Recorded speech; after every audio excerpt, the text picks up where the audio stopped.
Everyone, मेरा नाम है रेणु कौशिक। तो गाइस, कैसे हैं आप सब? आई होप आप सब बहुत अच्छे होंगे और अपनी प्रिपरेशन बहुत अच्छे से कर रहे होंगे। आज का जो टॉपिक होने वाला है गाइस, वो बहुत इंपॉर्टेंट होने वाला है एग्जाम पॉइंट ऑफ व्यू से। आज का जो टॉपिक है वो है types of income tax returns, जो हम ITR फाइल करते हैं उसके ऊपर आज का टॉपिक है। और types of income tax return आज का टॉपिक है, जो कि एग्जाम पॉइंट ऑफ व्यू में पूछा गया है और आने वाले टाइम में डेफिनेटली यहाँ से क्वेश्चंस दोबारा पुटअप किए जाएंगे। पिछली बार जो क्वेश्चन आया था 2020 के अंदर, वो आया था बिलेटेड रिटर्न से। इस बार मे बी किसी और रिटर्न से, loss return, revise return, compulsory return, किसी भी रिटर्न से वो जो है क्वेश्चन पुटअप कर सकते हैं। तो मैं इस टॉपिक को लेकर के आई हूँ, पूरा का पूरा टॉपिक मैं यहाँ कराने वाली हूँ। मे बी ये वीडियो जो है वो 10 to 15 मिनट की जाने वाली है, लेकिन यकीन मानिए आज अगर आपने इस टॉपिक को बहुत अच्छे से कर लिया तो डेफिनेटली इससे आने वाला कोई भी क्वेश्चन आपके लिए डिफिकल्ट नहीं होगा। बात करते हैं, सबसे पहले आज के टॉपिक पर चलते हैं। देखिए क्या है टॉपिक, है रिटर्न ऑन इनकम।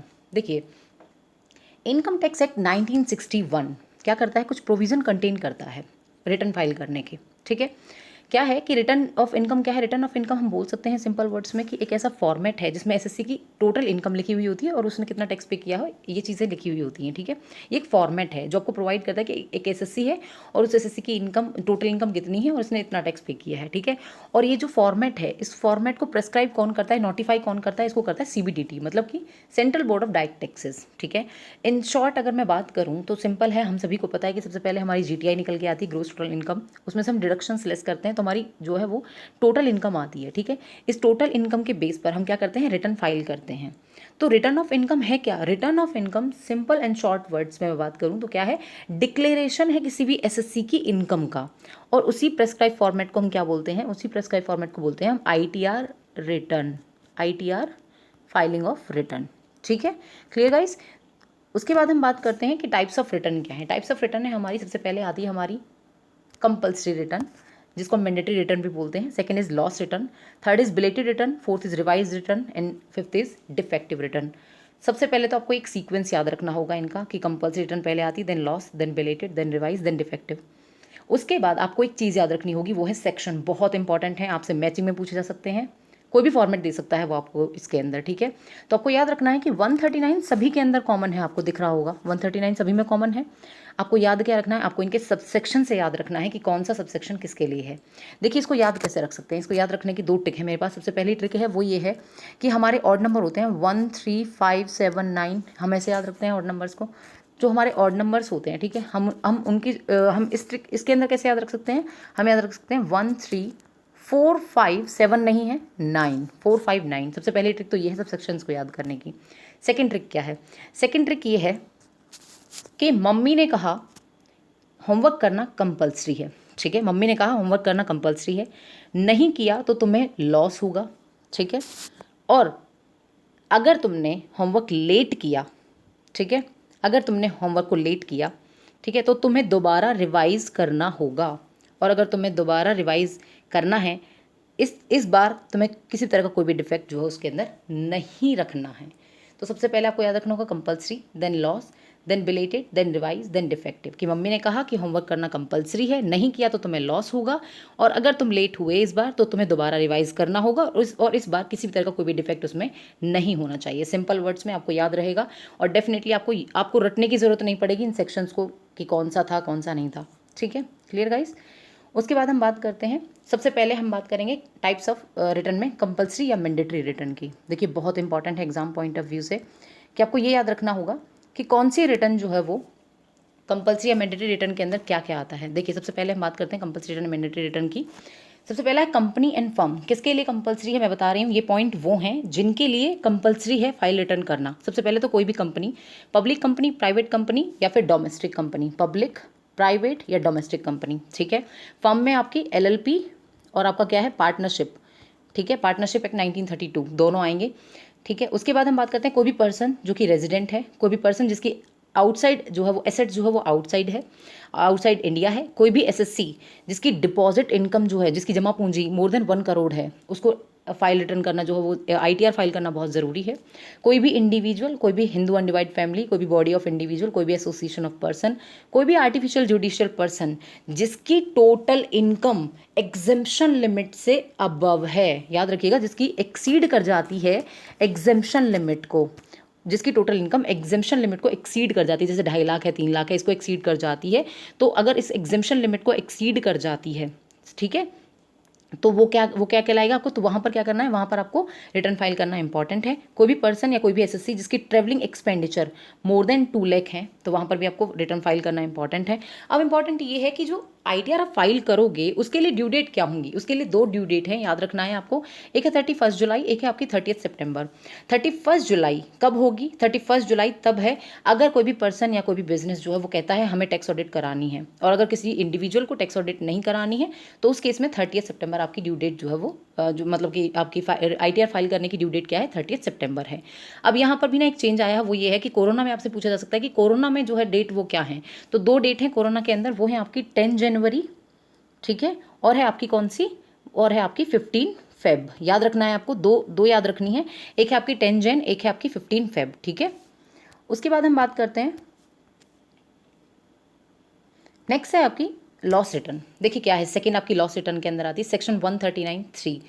क्या कहती है लॉस रिटर्न, लॉस होने पर एक तरीके से क्या करना है, फाइल रिटर्न करनी है आपको, ठीक है। अब यहाँ पर इंपॉर्टेंट है, बहुत इंपॉर्टेंट चीज़ है, आपको ध्यान में रखनी होगी, वो ये है कि लॉस होने पर जब आप फाइल रिटर्न करते हैं तो 2 तरह के ऐसे लॉस होते हैं जिनके अंदर बहुत ज़्यादा हैवी लॉस होते हैं। 2 ऐसे हेड होते हैं आपके, कौन कौन से, एक होता है आपका कैपिटल गेन, एक होता है आपका पीजीबीपी। याद रखना है आपको, ये नोट्स आप साथ साथ बना सकते हैं कि कैपिटल गेन और पीजीबीपी 2 ऐसे हेड होते हैं जिनके अंदर बहुत ही हैवी लॉसेज होते हैं, जिनके लिए आईटीआर फाइल करना बहुत इंपॉर्टेंट होता है। लेकिन सैलरी एक ऐसा, सैलरी आप सभी ने सुना होगा, सैलरी एक ऐसा है जिसके अंदर कोई लॉस नहीं होता है, ठीक है। जब भी हम जो है वो carry forward, loss and carry forward पढ़ते हैं तो उसके अंदर हमें पता है कि सैलरी के अंदर किसी तरह का कोई भी लॉस जो है वो कैरी फॉरवर्ड नहीं किया जाता, तो सैलरी में कोई लॉस नहीं होता जिसको हम कैरी फॉरवर्ड भी नहीं करते। अब इंपॉर्टेंट ये है कि हाउस प्रॉपर्टी, ठीक है, हाउस प्रॉपर्टी, दो तरह के ऐसे लॉस हैं जिनके अंदर आपको आईटीआर फाइल करना मैंडेटरी नहीं होता है। वो कौन कौन से 2 लॉसेज हैं आपके, एक है आपका हाउस प्रॉपर्टी और एक है आपका अनअब्जॉर्ब्ड डेप्रीसिएशन। 2 याद रखने हैं आपको, हाउस प्रॉपर्टी और अनअब्जॉर्ब्ड डेप्रीसिएशन, जिनके लिए आपको लॉस रिटर्न जो है फाइल करने की जरूरत नहीं होती।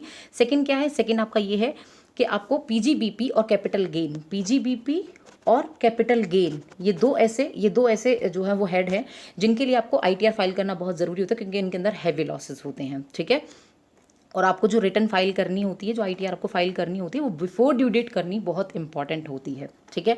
अब कुछ ऐसे लॉसेस दे रखे हैं जिनके लिए आपको आईटीआर करनी फाइल जरूरी होती है, जैसे कि बिजनेस लॉस कोई भी हो गया आपको, स्पेकुलेशन लॉस हो गए जो सट्टेबाजी के होते हैं, जो कोई भी स्पेसिफाइड बिजनेस से होने वाला लॉस है, कोई भी कैपिटल गेन से होने वाला लॉस है, कोई भी ऑयनिंग एंड जो मेंटेनिंग आपके हॉर्स रेसेज हैं, ठीक है, उनके लिए आप जो भी जो है इन सभी के लिए आपको क्या करना है, आईटीआर फाइल करना, लॉस रिटर्न फाइल करना बहुत ही ज़्यादा ज़रूरी है सेक्शन 139 के अकॉर्डिंग। Clear guys. उसके बाद हम बात करते हैं, हमारा नेक्स्ट है बिलेटेड रिटर्न। बहुत इंपॉर्टेंट है, यहीं से क्वेश्चन आया हुआ था कि बिलेटेड रिटर्न क्या होती है। देखिए बिलेटेड, जैसे कि नाम से ही क्लियर है कि लेट रिटर्न फाइल कर रहे हैं हम, ड्यू डेट जो है ना उस पर हम आईटीआर फाइल नहीं कर रहे हैं, हम क्या कर रहे हैं, हम बाद में जो है ड्यू डेट के बाद हम क्या कर रहे हैं, रिटर्न जो है फाइल कर रहे हैं, ठीक है। तो आपको क्या याद रखना है, आपको ये याद रखना होगा, सबसे पहले तो इसका सेक्शन याद रखना होगा 139(4) के अंदर आपको 2 चीज़ें याद रखनी होंगी जो बहुत इंपॉर्टेंट है, before the end of relevant assessment year और before the completion of assessment year, whichever is earlier, वहाँ पर आपको क्या करना होता है, वहाँ पर आपको बिलेटेड रिटर्न फाइल करनी होती है। अब यहाँ पर क्वेश्चन ये आता है कि रेलिवेंट असेसमेंट ईयर का मतलब क्या है और आपका जो है कंप्लीशन ऑफ असेसमेंट ईयर का मतलब क्या है। मान लीजिए आपकी लास्ट डेट क्या है रिटर्न फाइल करने की, वो है आपकी 39 एंड 2020, ठीक है, 2020, ठीक है, ये याद रखना है आपको। मान लीजिए 30/9/2020 को आपको जो है ना आपकी ड्यू डेट थी फाइल रिटर्न करने की, लेकिन लेकिन जो बिलेटेड रिटर्न ना आप वो फाइल कर सकते हैं, बिलेटेड रिटर्न आप फाइल कर सकते हैं। वो डेट कौन सी है, वो डेट है आपकी 31/3/2021, ठीक है, 31 मार्च 2021 तक। इससे पहले तक आप क्या कर सकते हैं, रिटर्न फाइल कर सकते हैं, लेकिन आपने इस टाइम को भी निकाल दिया, आपने इस टाइम के बाद जो है वो आप क्या कर रहे हैं, फाइल जो है रिटर्न वो फाइल कर रहे हो। तो यहाँ पर क्या दे रखा है, यहाँ पर सिंपल है कि अगर आप रेलिवेंट असेसमेंट ईयर के एंड होने से पहले और before the completion of assessment year, whichever is early, इन दोनों में से जो पहले होगा उस पर आपको क्या करना होगा, उस पर आपको रिटर्न फाइल करनी होगी। आई होप ये आपको क्लियर हुआ होगा, ठीक है। उसके बाद हम बात करते हैं, नेक्स्ट है हमारा रिवाइज रिटर्न। देखिए मैंने क्या बताया था आपको कि आप मतलब मैंने बताया था आपको कि रिवाइज रिटर्न का मतलब क्या होता है। रिवाइज रिटर्न का मतलब होता है कि अगर आईटीआर आपने फाइल कर दी, ठीक है, रिवाइज हम किसी चीज़ को कब करते हैं, आपको ऐसे याद रखना होगा, किसी चीज़ को रिवाइज हम कब करते हैं, जब हमारे से कोई मिस्टेक हो जाती है, ठीक है। मान लीजिए आपने आईटीआर फाइल कर दी और आपसे कोई मिस्टेक हो जाती है, तो उस मिस्टेक को रेक्टिफाई करने के लिए तो उस मिस्टेक को आइडेंटिफाई करने के लिए, रेटिफाई करने के लिए हम क्या करते हैं, हम करते हैं रिवाइज रिटर्न। और रिवाइज रिटर्न का सेक्शन कौन सा है, 139(5). इसके लिए भी सेम वही रूल एप्लीकेबल होगा जो हमारा बिलेटेड रिटर्न के लिए था कि before the end of relevant assessment year और before the completion of assessment year whichever is earlier, आपको क्या करना होगा, रिवाइज रिटर्न फाइल करनी होगी। इंपॉर्टेंट क्या है, याद क्या रखना है, आपको याद रखनी है ये वाली बातें। आपसे क्वेश्चन में ये पूछा जाएगा कि बताइए आपको आईटीआर फाइल कब करना है, रिवाइज रिटर्न के अकॉर्डिंग या बिलेटेड रिटर्न के अकॉर्डिंग। तो आपको याद रखना होगा before the end of relevant assessment year और before completion of assessment year whichever is earlier, आपका क्या होगा, रिवाइज रिटर्न और बिलेटेड रिटर्न जो वो फाइल की जाएंगी। अब इंपॉर्टेंट ये है, अब यहाँ पर ना मैंने कुछ पॉइंट दे रखे हैं जो बहुत ही इंपॉर्टेंट हैं कि आपको याद रखना होगा कि कौन कौन से पॉइंट हैं जो कि रिमेंबर रखने हैं, मतलब कि आपको याद रखने हैं। देखिए, बिलेटेड रिटर्न आपसे पूछा जाएगा क्वेश्चन में कि क्या बिलेटेड रिटर्न को रिवाइज किया जा सकता है। यस, बिलेटेड रिटर्न को आप रिवाइज कर सकते हैं। क्या रिवाइज रिटर्न को रिवाइज किया जा सकता है। यस। क्या लॉस रिटर्न को रिवाइज किया जा सकता है। यस। तो तीनों ही पॉइंट बहुत इंपॉर्टेंट है, आपको याद रखना है। Belated return, revise return, loss return, तीनों को आप रिवाइज कर सकते हैं। दूसरी चीज़, हाउस प्रॉपर्टी और अनऑब्जर्व डेप्रिसिएशन, ये वो हैं जिनके लिए आईटीआर फाइल करना बहुत ज़्यादा मैंडेटरी नहीं है। ठीक है। ड्यू डेट आपको बता रखी है, टैक्स ऑडिट अगर करनी है तो ड्यू डेट कौन सी है, 31 जुलाई। और आपसे अगर पूछा जाए कि ड्यू डेट बताइए टैक्स ऑडिट अगर आप नहीं करते हैं तो उस केस में 30 सितंबर। ठीक है। इंपॉर्टेंट ये है, दो तरह के आईटीआर 1 और आईटीआर 4। एक आईटीआर 1 है जिसके लिए आप, जिसका नाम क्या है, सहज, और आईटीआर 4 है सुगम। अब इम्पॉर्टेंट एक चीज़ और भी है, वो ये है कि अगर मान लीजिए आप ड्यू डेट के अंदर अंदर आईटीआर फाइल नहीं करते हैं तो आपको 5,000 रुपये की जो है वो पेनल्टी लगती है। ठीक है, ये याद रखना है। बिलेटेड रिटर्न के अंदर है कि अगर आप ड्यू डेट तक फाइल जो रिटर्न नहीं करते हैं तो आपको 5,000 की पेनल्टी लगती है। उसके बाद हम बात करते हैं, लास्ट है हमारी एक डिफेक्टिव रिटर्न। देखिए डिफेक्टिव रिटर्न क्या होती है, डिफेक्ट का मतलब क्या होता है। डिफेक्ट का मतलब हम नॉर्मल नाम से क्लियर कर सकते हैं। सबसे पहले तो आपको याद रखना होगा सेक्शन कौन सा है, सेक्शन है 139 और 9, सेक्शन 139 सबसेक्शन 9। डिफेक्टिव रिटर्न का मतलब क्या होता है, जब भी हम आईटीआर फाइल कराते हैं ना तो क्या होता है, कुछ मैंडेटरी डॉक्यूमेंट्स होते हैं। ठीक है, कुछ इंपॉर्टेंट डॉक्यूमेंट्स होते हैं जो हमें आईटीआर जब हम फाइल कराते हैं तो उन डॉक्यूमेंट्स को अटैच करना बहुत ज़रूरी होता है। ठीक है, तो ये डॉक्यूमेंट क्या होते हैं, एक तरीके से प्रूफ होते हैं आपकी इनकम का कि आपकी इनकम कितनी है। ठीक है, तो इनको सबमिट कराना, इनको अटैच करना बहुत ज़रूरी होता है। तो कुछ डॉक्यूमेंट क्या होते हैं, कई बार क्या होता है कि मिसिंग हो जाते हैं। ठीक है, अब उनमें अगर मान लीजिए किसी तरह का कोई भी डिफेक्ट हो जाता है तो आपको ना एक तरीके से उस एसएससी को अपॉर्चुनिटी दी जाती है कि आप रेक्टिफाई कर सकते हैं उन डिफेक्ट्स को। आपको कितने दिन का टाइम पीरियड दिया जाता है, 15 डेज का टाइम पीरियड दिया जाता है। असेसिंग ऑफिसर क्या करता है, आपको आपके इस टाइम पीरियड को जो है वो 15 डेज से ज़्यादा भी जो है एक्सटेंड कर सकता है, लेकिन उसके लिए आपको एक एप्लीकेशन लगानी होती है।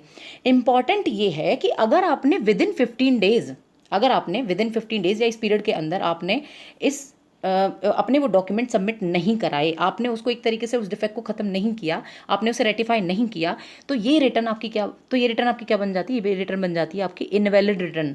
अदरवाइज आपने अगर इसको रेटिफाई कर दिया तो ये आपकी वैलिड रिटर्न होती है, अदरवाइज ये आपकी क्या बन जाती है, इनवैलिड रिटर्न बन जाती है। ये आपको याद रखना होगा डिफेक्टिव रिटर्न के अंदर। आई होप गाइज मैंने पूरी कोशिश की है कि आपको ये टॉपिक बहुत अच्छे से समझ में आए। आई होप आपको समझ में आया होगा। अब हम बात करते हैं क्वेश्चन की, जो क्वेश्चन आया था एग्जाम के अंदर। और पॉज कीजिएगा वीडियो को और इसको क्वेश्चन को करने की कोशिश कीजिएगा और फिर बताइएगा कमेंट बॉक्स में कि आपको ये वीडियो कैसी लगी। बात करते हैं, क्वेश्चन क्या है कि belated return under section 139(4) can be file any time. Time बताना है आपको, वो टाइम बताना है जिस टाइम पर आपको बिलेटेड रिटर्न जो है वो फाइल कर सकते हैं। क्या ऐसा है कि before the expiry of relevant assessment year, before the expiry of 1 year from relevant assessment year, या before the expiry of relevant assessment year, या हम बोल सकते हैं end of relevant assessment year, before the assessment is complete whichever is earlier, या फिर before the expiry of 1 year from the end of relevant assessment year. आप देख रहे हैं कितना बारीकी से क्वेश्चन को बनाया गया है कि अगर किसी ने ऊपर ऊपर से पढ़ा होगा ना डेफिनेटली वो इसको नहीं निकाल पाएगा। ठीक है, तो आपको याद रखना है। देखो यहाँ पे इसने 1 ईयर में घुमा दिया, यहाँ पर इन्होंने सिंगल एक स्टेटमेंट दे दी कि क्या सिर्फ असेसमेंट ईयर की बात कर रहा है, रेलिवेंट असेसमेंट ईयर की बात कर रहा है। लेकिन अगर आपने क्वेश्चन को ध्यान से पढ़ा होगा तो सिंपल इसका आंसर क्या बनता है, इसका आंसर है थर्ड। क्या कहता है, सिंपल कि before the expiry of relevant assessment year and assessment year is complete whichever is earlier, वहाँ पर आपको क्या करना होगा, बिलेटेड रिटर्न को फाइल करना होगा। आई होप आपको बहुत अच्छे से समझ में आया होगा। Thank you so much guys.